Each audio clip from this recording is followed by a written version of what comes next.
So, welcome to the Cathedral of St. John the Divine, a house of prayer for all people, though we interpret prayer in 100 different ways. What we're doing tonight is a form of prayer. It's praying on some of the realities in our world that need changing and reflecting on how we might be called to change them ourselves. This is an evening of reflection on James Baldwin, who the quote on the front page says, "Artists," Mr. Baldwin said, "artists are here to disturb the peace." And I told a couple of folk that when I was in the 7th grade, way in North Carolina, deep in North Carolina, shall we say, I found a copy, and I don't know how it came to me or why I picked it up, but I found a copy of James Baldwin, "The Fire Next Time." And I thought, well, I didn't know there was a fire the first time. And so I read the book, and I did not understand a word of it. It was too far beyond me. I couldn't grasp it, partly because racism is such an anesthetic. In the Christian vocabulary, you would say sin is an anesthetic, but for this evening's purposes, we're going to say racism is an anesthetic because it puts you to sleep to the realities around you. And that's the power of sin in the Christian vocabulary. It's the power of racism in this nation. And it is the besetting sin of the United States, make no mistake about it. But when I finished the book, I knew, enough of it penetrated that I said to myself, there is something big going on here, and I don't know what it is, but it's disturbing, and I need to find out. It took me a few more years to find out, but I did. And here we are tonight in this great cathedral where James Baldwin spoke and from which he was buried. And we're here tonight. I want to thank the Layman's Club of the Cathedral who are underwriting this event and helping. Those of you out here who are members of the Layman's Club, thank you for your generosity and support of this event. And to say to Elizabeth Howard, our Madeline Lingle artist in residence, thank you for organizing this and putting it together. We have a whole string of artists in residence, ranging from brilliant scholars to high wire artists, Philippe Petit, who walks the length of the cathedral on a tightrope. Anyway, it's a diverse group and a great many skills. We welcome Gabrielle Bellot. Welcome. And she got safely off the subway. We're glad. She is a staff writer for Literary Hub, and you can read in the introduction the places where her work has appeared. I mean, from the Times to the New Yorker, the Cut, the Atlantic, and so on and so on. The only thing missing that I could see was the New York Post, but I guess you'll get around to that sooner or later, won't you? And then Nicholas Boggs, professor at New York University, and he teaches in the Department of English. And I noticed, being from North Carolina, that there was a reference to Duke University in his brief resume. So I checked it out, and he said it was a literary connection only. He didn't actually go there and has no connection. I went to Chapel Hill next door anyway. He is working he's currently working on a literary biography of Baldwin, forthcoming. When is it forthcoming? long ways away. A long ways away, but we'll look for it. But welcome to all of you, and welcome to all of you for this great evening. And I welcome your participation and hope for your enjoyment. Thank Matt? you. Thank you, Dean Daniel. And welcome to our first close conversation in 2019. We hope to have a few others, and I'll mention that after our program. We had hoped to have this evening's program in the Poets' Corner, which is on the other side of the cathedral when you come in. Although with a group this size, we have a difficulty with sound, but James Baldwin's stone is there. And as the dean mentioned, on its stone, it said, "Artists are here to disturb the peace." So I hope when you're going out, you'll walk down the nave on the other side and take a look at the James Baldwin stone in the Poets' Corner. James Baldwin had a connection with the cathedral. A few months before If Beale Street Could Talk was published in 1974, he received the Centennial Medal for Artist as Prophet. He was the third recipient. The first was Tennessee Williams. The second was Martha Graham. And there's a wonderful photograph of James Baldwin here in the archives of the cathedral. His funeral was held here on December 9th, 1987. It began at noon, and people started lining up and sitting on the steps of the cathedral at 9:30 in the morning. The cathedral was filled. Leroy Jones, Toni Morrison spoke. Odetta sang Motherless Child, Battle Hymn of the Republic. The cathedral choir sang the 23rd Psalm and the 121st song. Hugh Masekela was here playing the trumpet with his trio, and Dean Morton led the procession. And then it was in 2011 that James Baldwin was inducted into the Poets' Corner. You have to have been dead for 20 years before you're considered for the Poets' Corner, so it was a while. But again, I hope you stop by the Poets' Corner on your way out. It's very difficult, if not impossible, because James Baldwin's work is so complex and there's so much depth to do anything in an hour, let alone 2 novels or 2 books. So we're gonna try. I thought, Nicholas, that kind of a point of entry here was for you to just review for us a little bit of the chronology of his life and to look at the fact that at 14 years old, he was a pastor. And although he denounced his faith later on, he did write in The Fire Next Time, "It took a long time for me to disengage from this excitement. And on the blindest, most visceral level, I never really have and never will.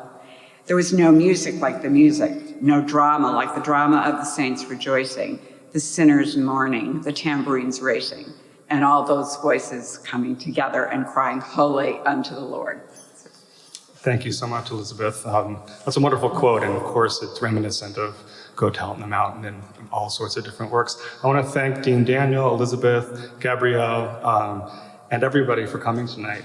And also a special thank you to my students. I'm teaching in this frigid cold a 3-week intensive James Baldwin class with NYU Abu Dhabi students from across the globe, Palestine, Nepal, Michigan.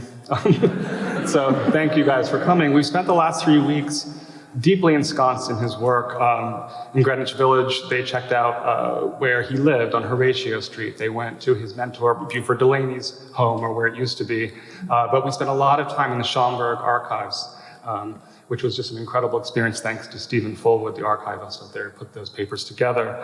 And how appropriate and special on this final week for them to come here, which was such a historic place for Baldwin. They had a tour. And they had a tour. So thank you so much. As Elizabeth said, and as you all know, encapsulating Baldwin's life in a biography, much less in an introduction, is almost impossible. So I'm sure most of you have seen the film, the documentary, The Price of the Ticket, but if you haven't, check it out. It came out in 1987. PBS, and it has footage from the funeral, exquisite footage here at this cathedral. So I recommend that very highly. Okay, so Baldwin, of course, was the most important writer who ever lived, in my opinion. And he wrote across so many genres, of course, the essay, the novel, poetry, plays, screenplays, even, as we'll talk about tonight, children's literature. He was born in 1924, the first of 9 children. He was here in Harlem, and as we'll talk about more, yes, he was a child preacher, following the footsteps of his father, and we can see the influence, the sermonic influence throughout all of his writing. He was a voracious reader. At what now became the Schomburg, he would go there and read every book he could get his hands on. The early favorites were Uncle Tom's Cabin, A Tale of Two Cities, and the Bible as well. And he was also a lover of cinema and film, and he would go to Lafayette Theater and see cinema there. So one thing that I talked about with my students was the impact of two mentors on him in his early years. One was, of course, Richard Wright, who had just published Native Son to great acclaim, and took an interest in Baldwin and really supported him in his early career. The second was the magnificent black painter Buford Delaney, who lived in Greenwich Village, and Baldwin sort of taken under his wing, and as we talked about a lot, taught him how to kind of see the world as an artist, and also let him know that it was possible, along with Wright, to be a black man and to be an artist. As many of you know, in 1948, he got a fellowship and he left for Paris following his dream of discovering himself as a writer.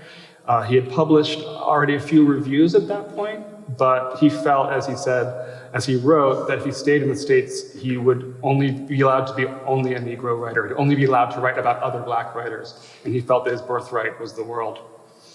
It was in Paris that he began to write some of his incredibly important essays that were collected in the Native Son, also Stranger in the Village. He also finally, after many, many years, that novel that he'd been working on and Richard Wright had liked but had been rejected by publishers, was published as Go Tell It on the Mountain. It was very well received, of course, then the historic Giovanni's Room. And then in the 60s, he was pulled inexorably back to the United States and the civil rights movement, which we can talk about. And it was then that he wrote The Fire Next Time, first in the New Yorker, and that landed him on the cover of Time magazine in 1963. He also wrote Another Country during this period, the 60s. But this evening, and we'll talk about all of this, but this evening I think we're going to focus a little bit on what came after that, his sort of, until recently, less celebrated period in his career, which is the 1970s. That's when he bought a home in the south of France. He was still coming back to the States quite a bit, and he started to write what Gabrielle has called his masterpiece, If Beale Street Could Talk, and also Little Man, Little Man. And in these works, he was stretching himself as an artist. He was stretching himself in terms of the genres that he was experimenting in. And the establishment, the literary establishment at the time, the white literary establishment in particular, thought that he had fallen out of his artistic powers, had been in decline. But what we've really seen in the last few years, which has been wonderful, is a reassessment of this period in his life, but also his output during that period. So If Beale Street Could Talk, as everyone knows, it just became a movie that was nominated for a bunch of Oscars. Little Man, Little Man, it has been the honor of my life, and I can talk more about it, to play a role in republishing it from Duke University Press. It came out in 2018, and I have a couple copies here, but Aisha and Tijan Carreth the Smart, Baldwin's niece and nephew, who the book was based on, contributed the afterword and the foreword, which was just a beautiful experience.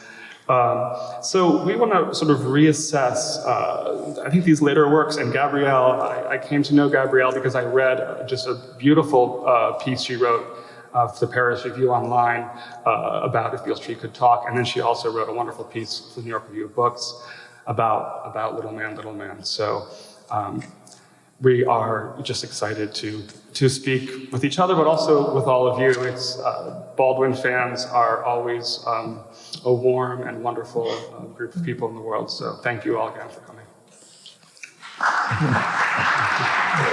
Gabby, as Nicholas has said in your recent essay in the Paris Review, you write that you believe If Beale Street Could Talk is Baldwin's masterpiece. And you write, a Black body forcibly incarcerated, that is put in chains. It is also a profound depiction of two Black people in love, both before and after one is wrongly imprisoned.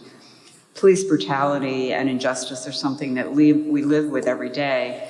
Perhaps you can talk about why you believe this is his masterpiece, a little bit about what he was saying, but also how the arrest of Angela Davis and the case against Tony Maynard influenced him in the writing of this book.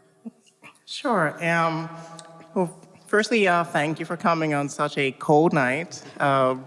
The warmth of Baldwin fans is much warmer than the temperatures outside. I do believe that If Beale Street Could Talk is Baldwin's masterpiece. There's something about this book, for those of you, and incidentally, how many of you have read If Beale Street Could Talk? Okay, mainly on this side. Congratulations, left side of the chapel.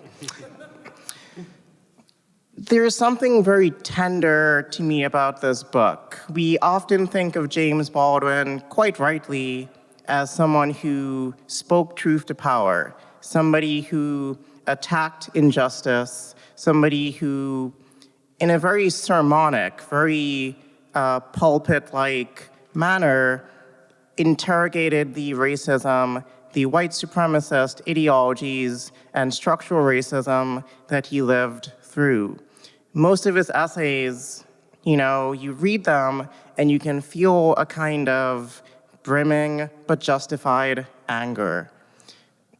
In Beale Street Could Talk, there is anger, but there is also love. There is something a lot softer in this book.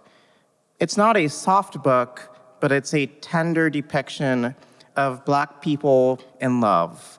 And you don't see that as often as you might think, which is partly why the movie, which differs a little bit from the book, as we might talk about later, that's why it's so important to see these things on the screen and also on the page. You just don't often hear about Baldwin as a prophet of love, but in some ways he is. Not in the hippie sense that that term might suggest, but in a deeper, more philosophical sense. What does it mean for two Black bodies to be in love? It's not as simple as it sounds. There's a kind of danger in this. In the book, Fonny and Tish, the two protagonists, try to find an apartment in New York City. For a long time, they can't because, well, it's quite simple. People don't want African Americans to own apartments. They don't want them in their buildings. They don't want people who look like me in their buildings, people who are light brown or darker. And Baldwin interrogates not just this, but also an issue that's still very much with us, police brutality. Because this is also a book about a Black man who has been falsely accused of rape, which means that it's also a book that intersects with the Me Too movement as well. In other words, what does it mean when somebody is not just accused, but possibly incorrectly accused? And what does it mean when a Black man is presented as the only Black person in a lineup when the victim simply says, "It was a Black person who raped me"? That's why Fonny goes to prison. This isn't in the movie, but it's in the book. He's literally the only Black man in the lineup. Who else could you choose? Fonny wasn't even near the scene of the crime, but the policeman wanted him. He lusted after him in this very primal, dangerous way that many police officers still do, particularly when your body is like mine or darker. And you begin to fear what it means when a police officer looks at you a little too closely. In the case of this book, Fonny begins it in prison, and when the book ends, he's still incarcerated. There is a sense that he might get out, but we don't actually see him leave. And his wife, Tish, is pregnant. So there is another person who has to deal with the weight, the deep oceanic weight of racism as well, somebody who's not even been born as yet.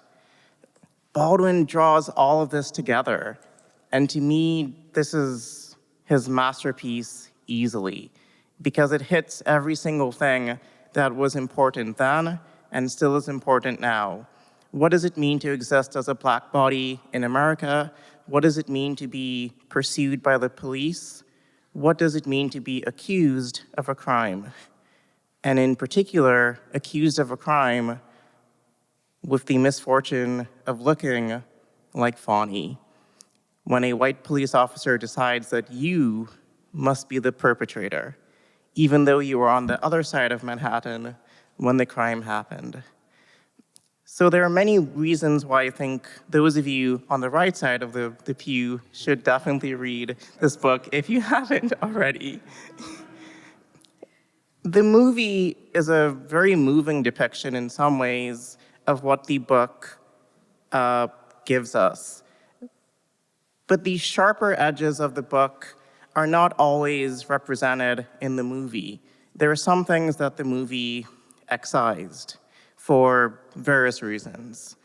So I think the book is slightly better, controversial opinion, than the movie. But they're still very important because we get to see Black bodies beautifully on screen. But also we get to see the pain as well. That was Baldwin's project, to depict people not just as angels or demons, but with nuance, as flawed, but also beautiful human beings. So for all of those reasons, If Beale Street Could Talk is just a tremendous book, and I cannot be happier to talk about it. I could talk your ears off easily, and I'll try not to. I think, Gabby, when you talk about love, I heard a lecture on Sunday on Martin Luther King. And it seems appropriate that this is the day after the day we remembered King, on an essay that he published in Christian Century. And he talks about the three kinds of love: eros, philia, and agape. And it occurred to me that in the book, not particularly as much in the movie, but in the book, that this love that Tish and Fonny have fulfills the three. And even though at the end, and the book is very sad at the end, and yet they have within them this love of goodness. It is and in some ways forgiveness. That even though we know that Baldwin was angry, often angry and spoke about the injustice, but there is a lot of love in that novel. There certainly is, and it is important to position this talk, right after Martin Luther King's day. There are many reasons why it's particularly apt to start talking about If Beale Street Could Talk today. King famously said in his letter, which I have sometimes successfully and sometimes unsuccessfully tried to teach my students, his letter from a Birmingham jail, he famously said, of course, that injustice anywhere is a threat to justice everywhere. And this is kind of Baldwin's project. When it comes to love, you definitely feel that there is this sort of abiding, very vast sort of affection, and also just, love that Tish and Fonny have for each other, even when one of them is behind bars and you can't touch them. That, of course, is a particularly deep kind of love, when you can't even touch the person that you love the most. You can put your hand to the glass, but you can't touch them. But there is condemnation as well. Baldwin very clearly condemns America. He goes as far at one point as to say that if God made America, God should be beaten up, which is kind of also intersecting with his critique of the church. But Baldwin never fully left the church, even though he did leave the church. And you see that in that description as well. So there are many types of love, but there is definitely a fiery condemnation as well. And those two have to exist together. You can't have an imbalance of one or the other, or it's not going to be a Baldwin book. So this was published by Dow Press at Beale Street in 1974, excuse me. And then the children's book, Little Man, was published in 1976, also by Dow Press. It was actually written at the request of James Baldwin's nephew. Uncle Jimmy would come to New York, and one day Tejan said to him, well, won't you write something for us? And so when the book was published, it wasn't particularly well received. So, Nick, perhaps you can take us through, they said that it didn't necessarily have an arc, but now that you've worked with Jennifer DeVere, Brody, to have it republished and with the Baldwin estate, perhaps you can tell us a little bit about the story and about what it meant to James Baldwin and why he called this a child's book for adults. Sure, absolutely. And I think love actually is a good segue for discussing this. I mean, many people know this, of course, but one of the major shifts in Baldwin's writing from the 60s to the 70s was from a focus on interracial love as a form of redemption, as a form of healing the racial divide, to, in fact, in the 70s, a return to what, in a recent article in The Atlantic by my friend Dagmali Wuchet, into intraracial love.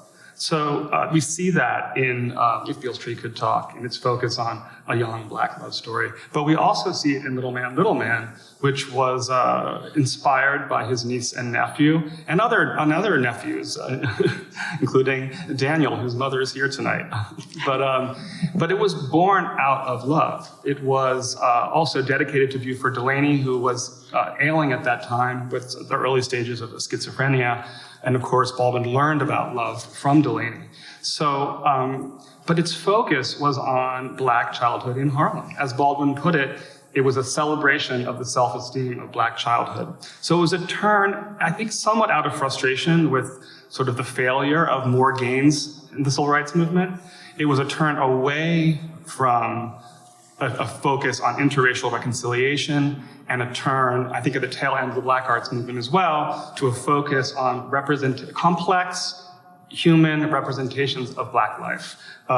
So the novel, so Dean Daniels talked about when he saw, when he read The Fire Next Time for the first time and how he didn't understand it.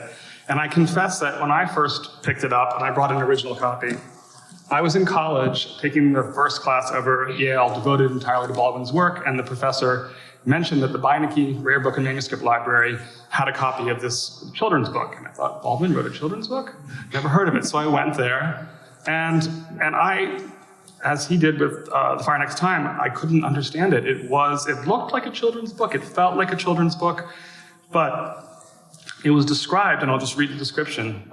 It had this image of the artist drawing Baldwin, and it says, a children's story for adults, an adult story for children, and for children and adults, a story of poignancy and character and charm. It's about coming of age in Harlem of boys named WT and TJ, the surface incidents of daily life that mask a menace in the Harlem streets that is eternal.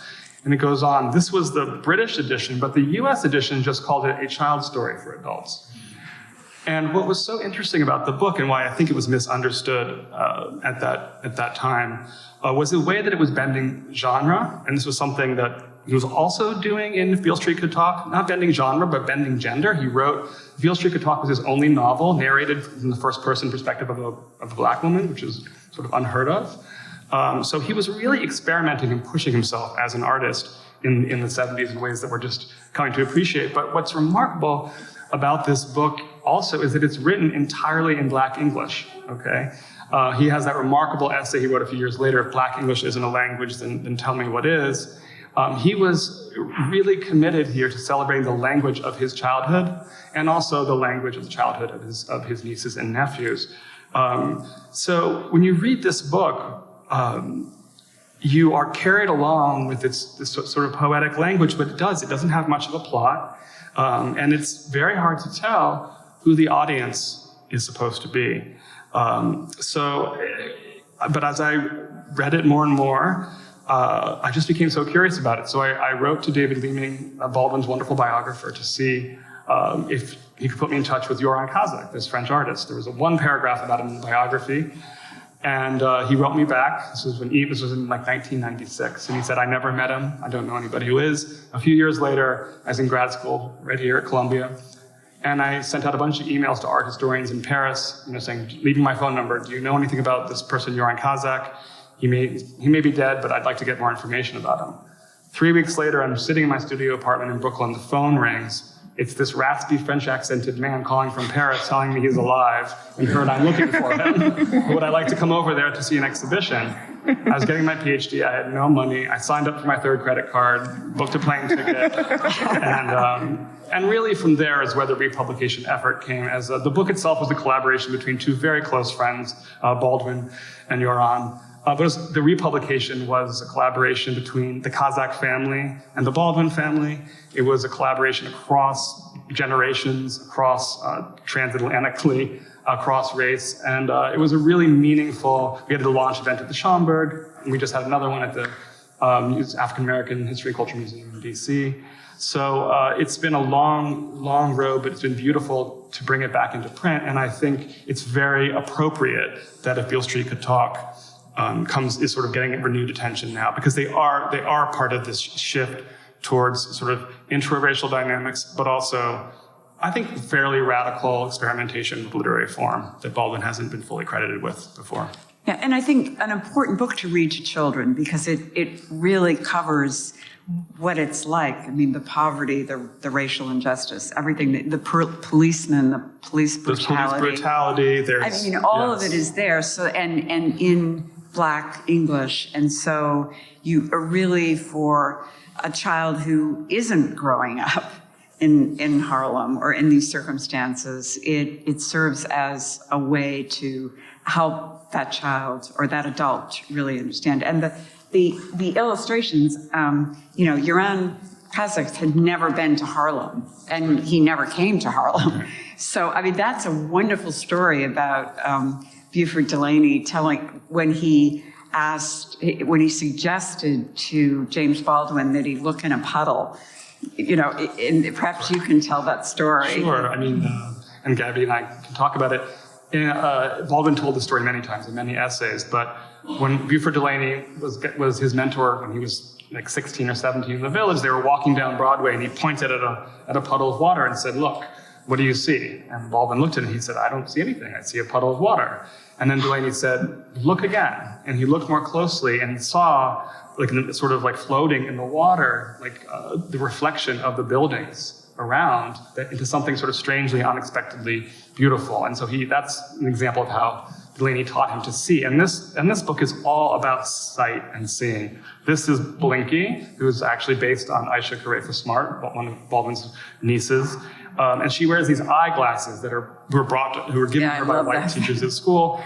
And there's some wonderful moments where TJ says, he doesn't understand. He can't see out of those glasses, but she can. So why, what's wrong with her? But in fact, as the book progresses, the kids start to recognize variations in color. So Baldwin was always sort of, deconstructing these binaries of black and white, but in fact, sometimes the kid's skin color is described as like honey. Other times it's like coffee early in the morning. So that's what I mean by this turn to the interracial dynamics and really looking at Black life and Blackness as multiple, right? It's not, couldn't be reduced to what, the racism that he was fighting against was trying to reduce it to.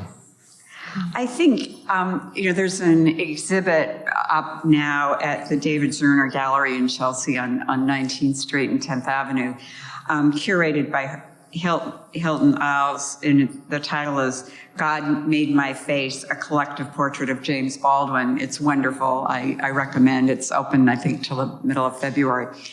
And when you go to the exhibit, you realize how much the visual arts and theater and all of this meant in Baldwin's life. He actually went to school with Richard Avedon. And even in Beale Street, when you read it carefully and you look at the musical references, I made some notes, and there's all the gospel hymns and Aretha Franklin's Respect, Spanish Harlem, protest songs, Marvin Gaye. The title itself is W.C. Handy. Billie Holiday. Yeah. So maybe you can talk, and of course, Fonnie is an artist. I mean, I think maybe both of you can speak a little bit to this theater and art and everything the rhythm that is what makes his language so rich in his writing. Well, I do think it's important, when we note that Little Man is composed in, so-called Black English. I mean, there is no one version of Black English. There are many Englishes. I myself am from a part of the Caribbean. There's another kind of quote-unquote Black English there. And the version that we see in Little Man is very interesting because it's very simple, but also very complex. And it's very easy when you're young to sort of have this impression that the way that I might speak to my friends is not correct, or it makes me somehow lesser to speak like this. And when you read a book that's actually composed like this, it's kind of very affirming. I remember growing up thinking that nobody would want to read a book that was written the way that I spoke to my friends. I thought nobody would ever publish this. I hadn't discovered other Caribbean writers at that time or other writers who were using vernacular, but that's kind of the point. There is not as much of this as we might think. There's much more today, of course, but it's still a radical move to use the rhythms of that kind of language. And in the same decade that this book was published, Ralph Ellison, who had composed Invisible Man, wrote this remarkable essay in Time magazine based on a viewer's question of what America would be like if Black people had never come to this country. So somebody actually asked him this extraordinary question, and he responded in a very interesting way. He said that America was inconceivable without Black people for many reasons, but one of them was language. The language that we speak, regardless of who we are or where we come from, is not even imaginable without the contributions from how Black people have spoken for centuries. And a lot of this language was language that came out of necessity, language that people had to learn to communicate with people who had been forcibly brought across an ocean and who did not speak the same languages. The rhythms that form jazz, that form so many other things, would they form the DNA of the language and the music that we enjoy today, that we use today, whether or not we know it. And so Little Man is a very simple book on the surface, but it's an utterly radical book philosophically, because it's making this argument without explicitly saying it, that the way this kid speaks is the way that everybody in some way speaks, even if they don't know it. And so there's something musical about this language, but also essential in this very interesting way. So there's so many layers to this book, and also, of course, to If Beale Street Could Talk. But this book that seems so normal as a children's book on the surface becomes almost this modernist kind of masterpiece when you delve in a little bit deeper. And of course, the essay that you alluded to by Baldwin, what is Black English? If Black English isn't a language, what is it? Baldwin makes the same argument that Ellison did, that our language would be inconceivable without African Americans, without people who have been brought from across the world forcibly. And there's something very dark and very intriguing about realizing we're a seemingly simple book for children that is also for adults is kind of making that argument as well. So there are many layers to this book. Nick, you. Yeah, I mean, music is essential to this book. The opening line is music is all up and down the street. TJ runs it every day, and there are images of music notes sort of floating above, but you can't see it, but come see it after. So music runs throughout the book. Mr. Mann, the janitor, is playing Night Train on his record player in the basement.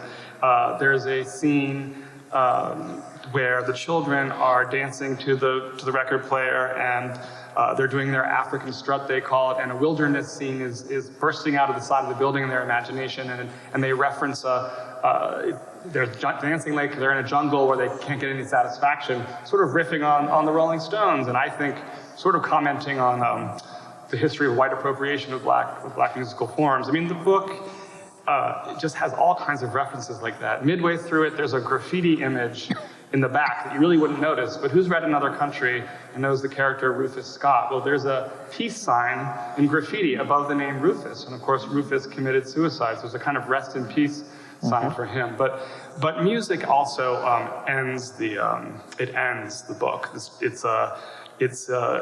What basically happens is one of the kids cuts his foot, and they think it's this big horrible thing, and they go underground, which of course is a popular trope in African American literature, to heal. And Mr. Mann and his wife, Miss Lee, heal the foot, and the kids start dancing together at the end to their African strut. And it's this joyful, and you wrote about it beautifully in your New York Review of Books piece, but it's this sort of joyful communal celebration, not even of the black family, but of black community, because these are friends and the janitor. So it's I think, another place where love is the unifying. And Baldwin loved music. Baldwin listened to music all the time while he was writing. Baldwin shared music with Yoran Cazac so he could understand. He shared photographs of Harlem as well, and pictures of his nieces and nephews as models for the book. But so music was extremely important to him. And if Beale Street could talk, I don't know, Gabby, how do you think music? I mean, obviously the title of the novel is If Beale Street Could Talk. What do you make of I've always wondered about the title. What do you make of the title? Do you mean in general or in terms of music? Well, either, yeah, in general or in terms of, yeah. In general. I mean, if you approach the title just as it is, you get a very interesting sort of image. A street speaking, a street sharing its secrets.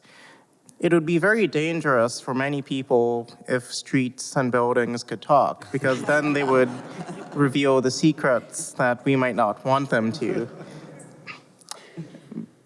Some of these secrets would be funny, some of them might end up on TMZ, and some of them might end up in much darker places.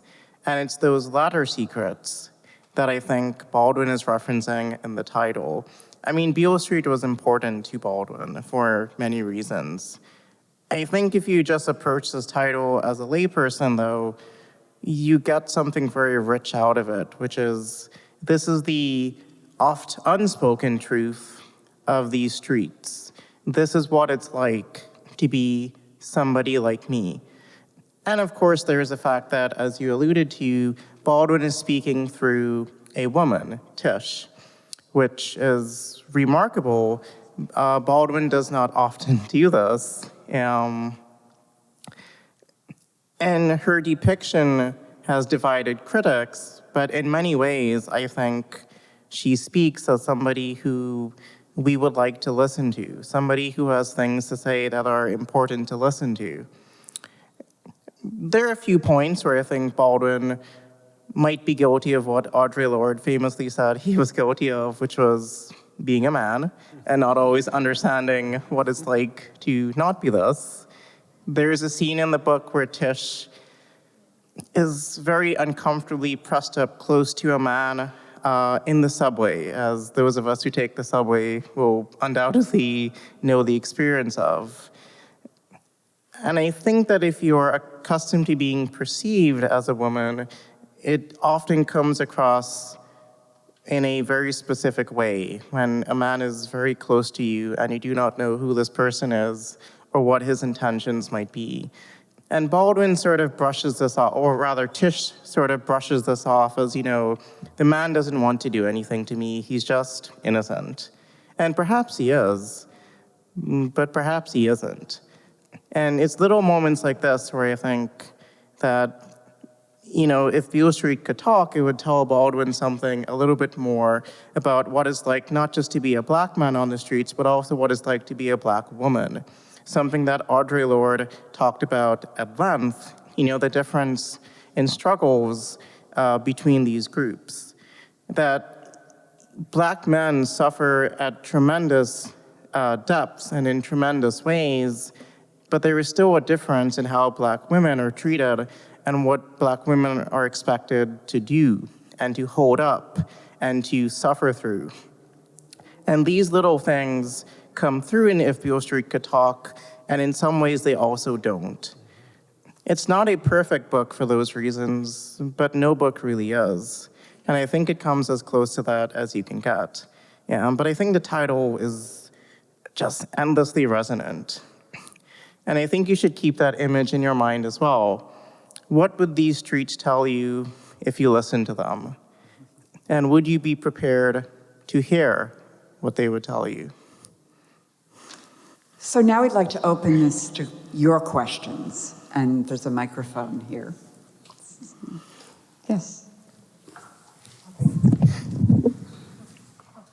Thank you all very much. To answer that question briefly from my own perspective, having just seen the movie, if Beale Street could talk, he never would have been convicted because they would have seen that scene where he pushes the policeman. Anyway, I just wrote a few words about this. For those of you who have read any of James Baldwin's books, you know how profound he is.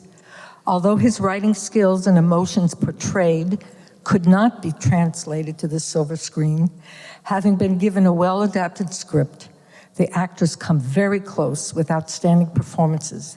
The story comes through loud and clear, one we especially need to hear today.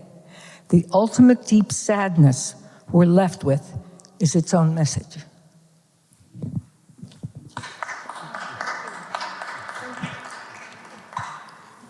Thank you all for your thoughts. It was really enlightening to hear both of you, all three of you. I haven't heard anybody talk about the parents. The tenderness came through the parents. That's what I related to in the book. I wonder if you had any thoughts on that. The parents of Talking Tish. about the parents in If Beale Street. Yeah, in the book. I haven't seen the movie. About Tish's parents, too. Yeah. Tish, yeah, Tish's parents and also Bonnie's. Yeah. And we're talking about the movie. Talking about the movie or the book? You're talking about the book. Oh, good, good, okay. the book. Okay. I mean, Tish's mother is an extraordinary representation of what I was just talking about. The black woman who must go to unimaginable lengths to try to keep something together. In this case, her family, because the woman who is accused Fani of rape flees to Puerto Rico, and she must track him down. Tish's mother must track her down to try to extract some sort of confession or perhaps some sort of additional nuance from her about what happened. So she actually goes to Puerto Rico. And this is much more detailed in the book than in the movie. She, has to talk to all kinds of people in a place she's never been. She has to almost go undercover, kind of, and she has no training for this sort of mild espionage, in a sense. And she fails, ultimately. She doesn't actually get the woman to admit, assuming that she's wrong, that Fani was probably not the person who did this. So in some ways, she goes there for nothing, but in many ways, she goes there for everything, because it's her mother's love that compels her to do this.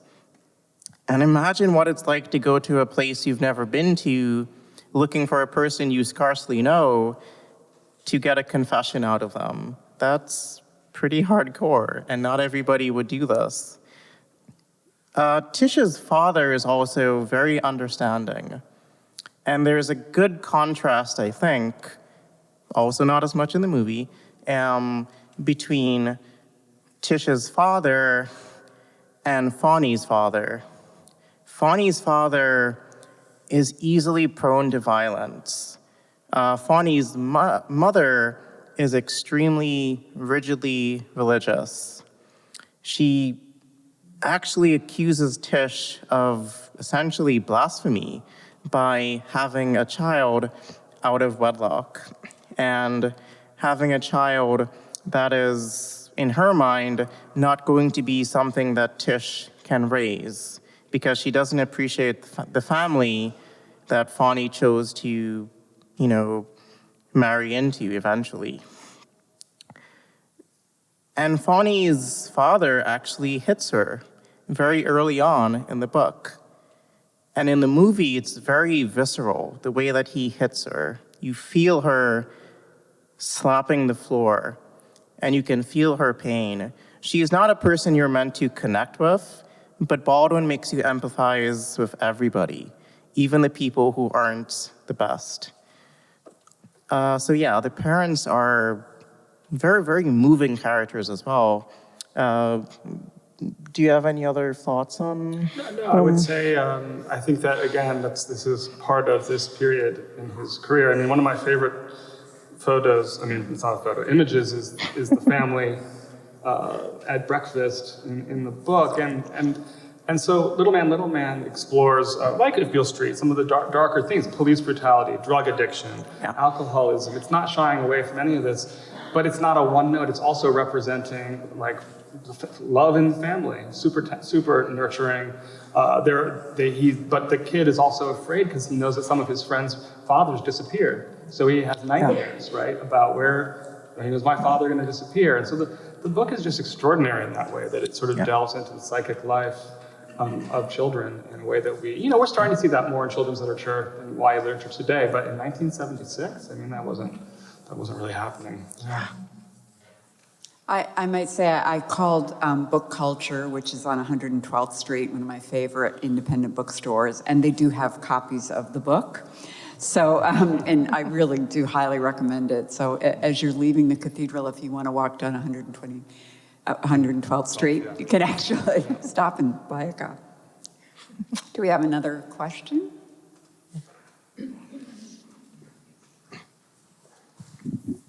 Thank you. Thanks a lot for the conversation. I'm wondering what it means for Fawny, who's an artist, and so two people are denied voice in the book, right? There's Fawny, who's an artist who's jailed, and there's a woman who's been raped, right? So I wonder what it means for these two characters to be, essentially jailed throughout the novel. Well, it goes back to the title, right? If Beale Street, if Beale Street could talk, there are two of those voices, those walls. But I mean, there's that amazing line that Tish shows where she says it's something about it's a terrible thing when you try to love someone through glass. And so I think that relates to your question and the silencing. I don't know. I hadn't thought about Fawny. Is Fawny silenced? I wouldn't characterize him as being entirely silenced. I mean, I do think metaphorically, of course, he is silenced in the sense that he is behind bars, in the present time of this narrative. And there is something broader to this, the idea of so many Black people being falsely imprisoned or falsely accused and then imprisoned, either for trivial offenses or something that never even happened, and thus being denied a voice. it is important to note, too, that the woman that you mentioned, she's also a person of color. She's from a place that really gets no attention unless a hurricane hits it, which is Puerto Rico. And as a person from another country that a hurricane hit, who even fewer people know about, I kind of understand the feeling. And there's something that Baldwin might be trying to tell us in the fact that we don't hear that much from her. We just don't listen to people from colonized countries enough. So often the Caribbean, I'm using Puerto Rico as a stand-in for this, so often we are forgotten. People don't know we exist. When I went to college in Florida, my mail went to the wrong country because people didn't know that I lived in the country that I did. They thought I lived in the Dominican Republic, which is not where I live. And so it's not entirely surprising that her voice is not as prominent as it could be, because people like her, including women who make accusations, are often silenced. It's very hard for people to take accusations seriously, even today. That's why the Me Too movement had to blossom into being. And that's why we're still fighting for it to be taken seriously. There are people forgetting that Me Too is a thing, and that's pretty frightening. So I do think you're correct. I mean, I wouldn't agree that Fani is silenced, but I do think metaphorically he kind of is. Does that make any sense? I might be rambling, but okay. Why do we have one more question? Yes. Hi, thanks again for having us. I wanted to build on the last question in regard to Daniel specifically, because while Fani is in jail, his family does come from I wouldn't say necessarily a higher class than Tish's family, but they are much more well off, and they are a complete family, while Daniel was alone with his mother in a much different situation, even though they all lived near each other at a certain point in childhood. And Daniel specifically also goes back to jail and has been in jail in the past. And the one time in the novel that he seems to have a voice was with his friends between Fani and Tish. And that was very difficult for him to talk about his experiences because, one, they were horrible experiences, but two, I don't think he really ever had people he could talk to besides his own mother. So on that question of silencing and maybe bringing in class, how would you say, what is the role of Daniel in If Beale Street Could Talk? Thank you. Well, I do just want to start for those of you, who have only seen the movie, what Daniel reveals in the book is very different, or at least is a lot clearer in the book than what he reveals in the movie. Those of you who have seen the film, you might remember a very dark, very sort of moving scene where Daniel begins to tell Fani that something happened to him in jail. Now, he can't actually articulate what this is, or at least he won't.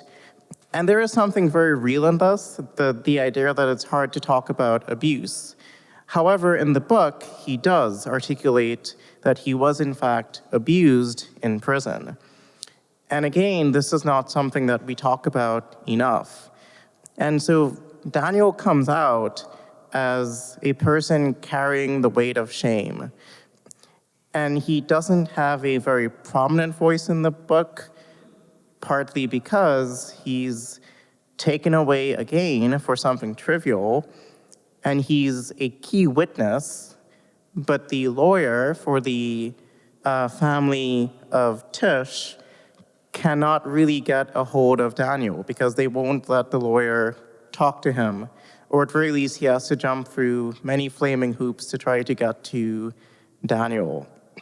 And I think that's pretty telling in of itself. But you do make an excellent point that class is also not something we talk about enough. And you see this in the movie, I think even more clearly then in the book, when Fonny's mother comes in, dressed to the nine. She's in her designer clothes, and her daughters are also dressed, in this very sort of notable fashion. Like, look at me, I'm wealthy. And it's not that there's anything wrong with this so much as that it is an immediate contrast to Tish's family. And perhaps you could say a few words about this as well, but I think this is Baldwin sort of trying to show that there's a big tendency when white critics talk about what it is to be Black in America to sort of assume that everybody is the same. But there's so many intersections of experience, gender, and also class. And to be wealthy and Black in America is, still to be Black in America, but it is also slightly different. And perhaps you could sort of continue off those. Sure, we all know Baldwin was writing about all these intersections of identity: class, race, gender, sexuality, nation.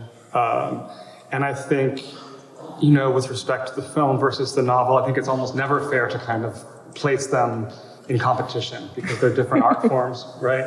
And they're accomplishing different things. But I will, there are other, the beautiful thing about seeing on screen was how much Baldwin always wanted films made out of his books.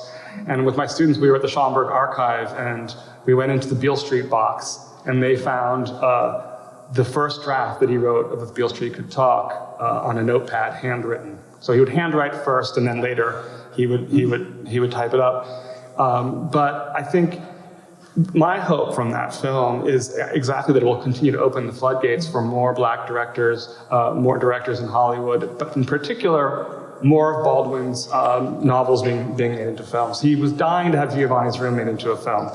He was dying to he did write the screenplay of Malcolm X. So my hope is that this is, hopefully like a dramatic shift, and that these more complex representations that include all these kinds of intersections will be in the big screen, will be in our schools. And I think that's part of what's really exciting about this resurgence around Baldwin today. He's always been a huge icon, of course, but we're finally allowing him to speak in all of his complex pluralities. Yeah. I do just want to add really quickly too, thought of this after I pass it on.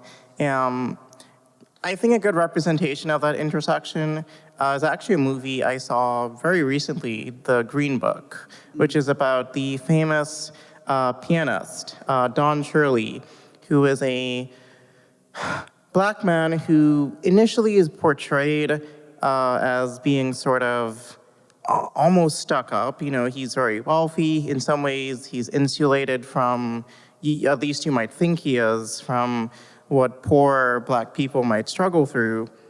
But then he decides to take a tour of the South. And he needs to take the so-called Green Book, which showed places where it was safe to be Black, places like hotels, restaurants, etc., that you would be allowed to eat in or sleep in.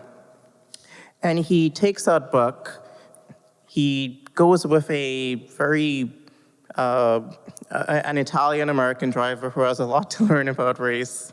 He goes on this journey, and his privilege vanishes, a privilege in terms of wealth, that is, because he's immediately seen as nothing more than a Black man. It doesn't matter how much money he's made. When he passes through a certain part of, I think, Alabama, the police pull him over because it's too late at night, and it's a sundown town, meaning that you're not allowed to be there if you're Black when the sun sets. They arrest him just because he's Black, and it's dark, and he's dark, and those two intersect.